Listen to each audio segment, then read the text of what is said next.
Hey there, friends. I'm Big Daddy Teej, and today I want to talk about Destiny fashion.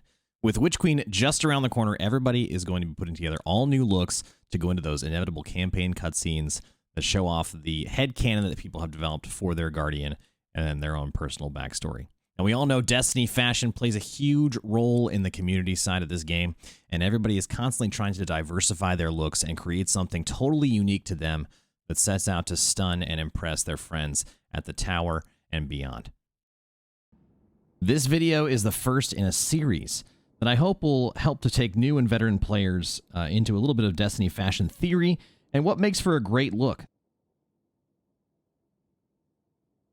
Last year, Bungie gave us a fantastic new tool in the form of the appearance customization screen and armor synthesis. A more industry common term for this process is Transmogrification, or Transmog for short. Destiny players have more ways to be unique and stand out with their fashion than ever before. But how do you make a stellar look without getting overwhelmed by choice? Well, I'm here to answer just that. There are a couple of key elements that you should consider when creating a new fashion for your Guardian. The first is an overall theme to base your decisions on. By starting with the idea of Queensguard, for example, you'll be able to make a quicker decision about what will and will not work for your outfit.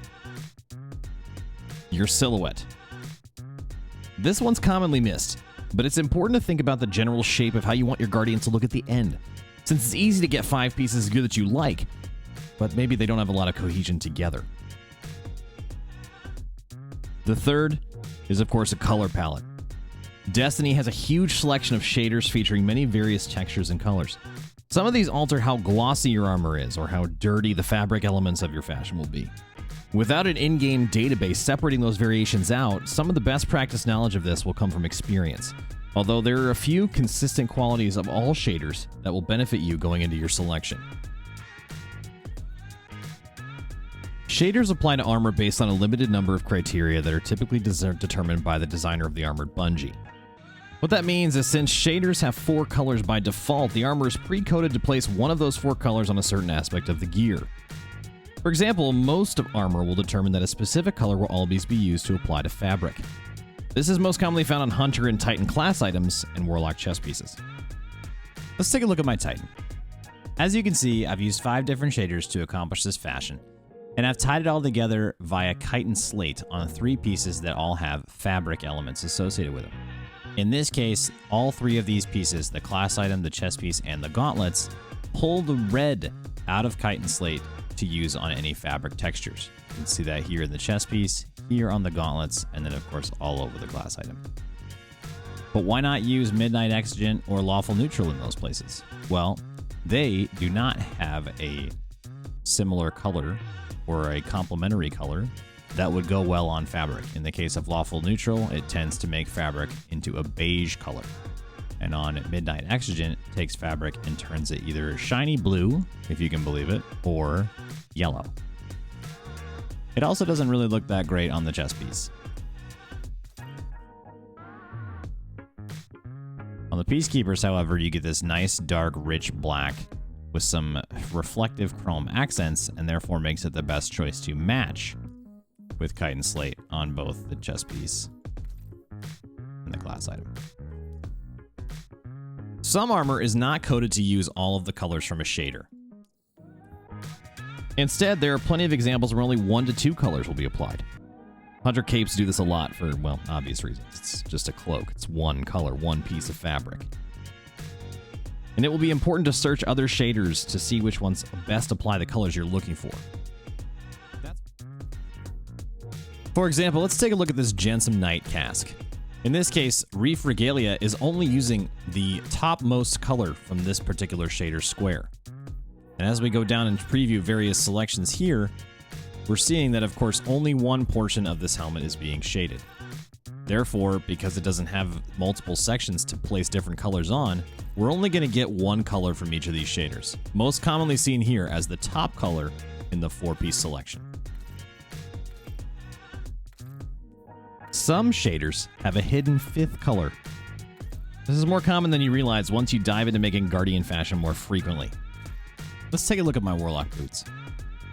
In this case, I'm previewing the shader Raw Ida Cross. along with the Legatus boots. And what you can see is pretty much what you'd expect. This darker color on the left kind of showing up throughout, some green texturing along with the red, and just not an opportunity for that white.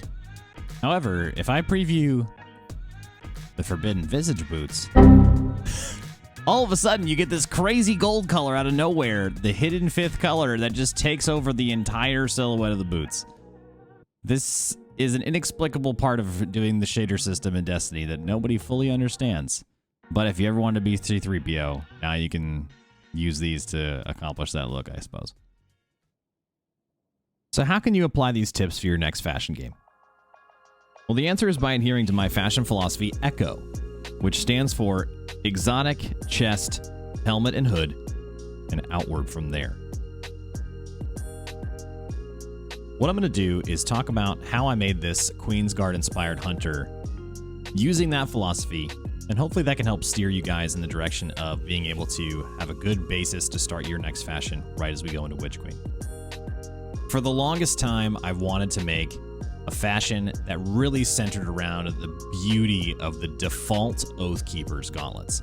Now, these are my exotic, of course, so I'm going to start here. Exotics often have the most limitations on ornament and shaders, because if you want to use them, you can't swap out Oathkeepers for a different style of Oathkeepers. They have an exotic perk. You're stuck here with either this ornamented version or, of course, the default ornamented version. Not until this season did we really have a shader capable of complementing the look of the Oathkeepers, and we got that in the form of Reef Regalia.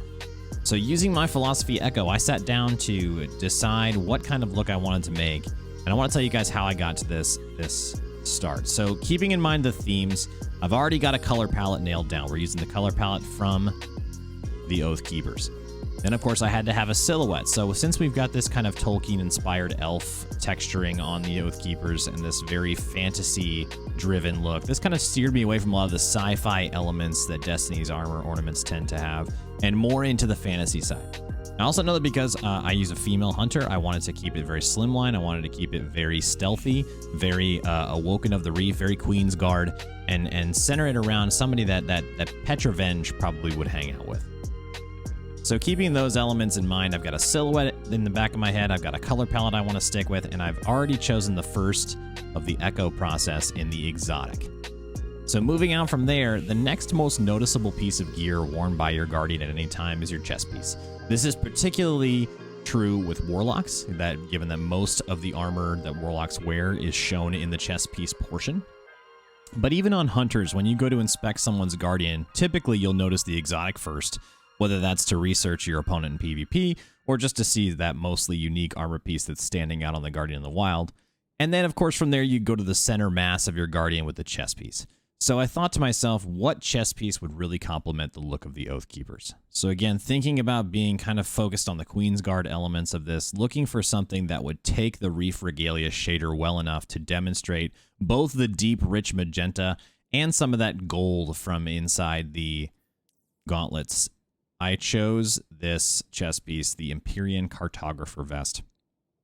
This chest piece keeps the elements from the Oathkeepers in terms of color alive and at the forefront, and then, of course, adds in a lot of this intricately designed fantasy elements, a lot of this really almost elven-looking, very Awoken, Dreaming City stylization. Some of the engraving you see on the gauntlets kind of pulls itself and lends well into the center of this chest piece. Made it a pretty obvious choice, and made it my first selection in what I wanted to add to this look. The nice thing, too, is that this deep, dark aqua that comes in on the strapping and on the undersuit is very, very close to the undersuit texturing of this gray part underneath the Oathkeeper. So you get a really nice flow there, and it's hard to tell the differences unless you're really, really looking. From there, of course, Echo EH to helmet and hood. Now, helmet and hood, really, when you're on a Warlock and Titan, it's just helmet, and you're paying attention to what helmet will be shown with the chest piece that you're using. In my case, I have a hunter, so I'm using the hood and the helmet as the next pieces in the puzzle on what I want this to look like. I knew, based on the seasonal ornaments, that I already had a pretty distinct interest in using the Pathfinder cloak that dropped with the seasonal gear. That had a lot to do with the fact that, given that I was trying to adhere to like a Queen Mara's Awoken of the Reef Queensguard kind of look. I really thought this fit the bill. And from the front of this, the silhouette of this hood is just amazing. It also has a little bit of physics that a lot of hoods don't have, where the hood itself kind of waves in the wind. You can see that happening. There's not a lot of hoods in Destiny that have that. And if you pay really close attention to it, you can see it happening as we inspect the hood here.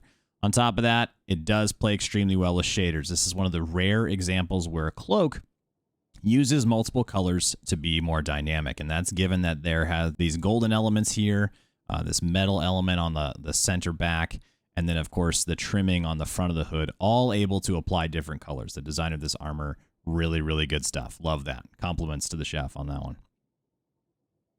From deciding on the hood, I'll admit I didn't expect the pin from the hood itself to blend so nicely with the strap that goes over the center of the chest piece, but man, that was some icing on the cake. If we look at the chest piece here, really loved how that came together. Again, kind of applying that perfect fantasy meets sci-fi silhouette element that just kind of really helps those two flow together. Obviously, something you're trying to avoid all the time when making fashion is clipping. You don't want to have to worry about any of your armor clipping through each other, clipping through itself. You want a really nice, clean look at the end. And I think that this hood really fits this chest piece perfectly. If we look at the helmet, that was the next obvious choice. The thing about this helmet is that it's a very simple helmet. I think that some people would say, well, that doesn't look very fantasy. It doesn't have a lot of the ornate nature of the gauntlets or chest piece. And I want to explain why I chose this over something with a little bit more of a fantasy element like, well, let's say the Vernal Growth masks, for example, which has a very designed, intricate front to it here on the visor, or even something that's even more Awoken inspired like this Meridian Constellation helmet, you know, fully equipped with a gemstone visor. One of the things that really intrigued me about the Gensym Knight Casque here is that I really, really loved this mysterious magic happening inside the visor itself. We don't know what this is, and quite frankly, it's probably just a visual effect to add some dynamic nature to the huge visor. But there's a level of practicality to it and simplicity that makes it seem almost believable in that there's this kind of hidden magic element beneath this otherwise very simple mask that flows well and feeds into the lore of like kind of fantasy elf meets sci-fi Queensguard, Awoken of the Reef. I also picked it because I thought it would be a great way to tie in the pearl white to match the Oathkeepers. A lot of helmets, when you play with Reef Regalia, bring in the same elements that you see on the chest piece. A lot of this deep magenta, a lot of this dark aqua, sometimes some gold. But obviously, Reef Regalia doesn't have a pearl white component to it, and the Oathkeepers do. This is when you have to kind of flex outside of single shader and explore options that help you create the overall color palette of your entire fashion game. Now, of course, what happens after H? Well, it's echo, and then the final word there is just outward. Now, this is where it kind of gets up to you. Okay, now at this point, if you're on a Warlock or a Titan, you can then go on to either your Bond or Titan mark as a outward portion, or straight to boots. I would typically recommend going to boots next because I think sometimes it can be a more anchoring piece of the Guardian silhouette that you want for your fashion. But it's up to you. Once you've solidified your exotic, your chest piece, and your helmet or hood, this is where it starts to get a little bit more free roam, but work your way out to the less noticeable portions of the body. Now, of course, again, if you're starting with exotic boots, then of course you're going to start with boots because it's important to start with exotics first. In this case, I wanted to have something that really complemented the chest piece.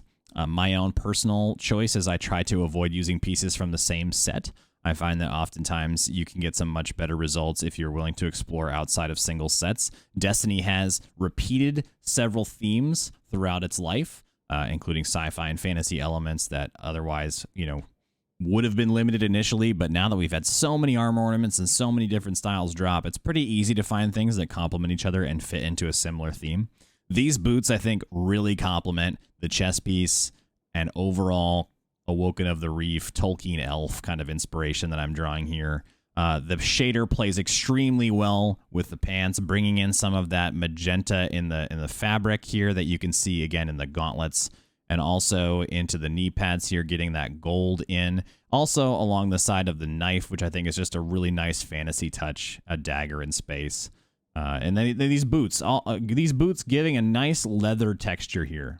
Obviously, you don't see a ton of metal down here aside from these plating pieces. I think that this really looks like something that was pulled from the same closet, the same awoken closet, and it fits really, really well with the overall look. So when you come out here and see it all together, I kept everything very streamlined. Nothing is clipping through. The boots don't have a thick belt that's supposed to go over the chest piece. The chest piece meets the waistline of the pants at all angles. The cape fits to the armor. There's some really great examples of how capes were just not meant for certain pieces of armor. You get into some of that with especially one called a cape called Home. I can show you guys that, what I'm talking about with that. It's one of my favorite cloaks in the game, a cloak called Home right here.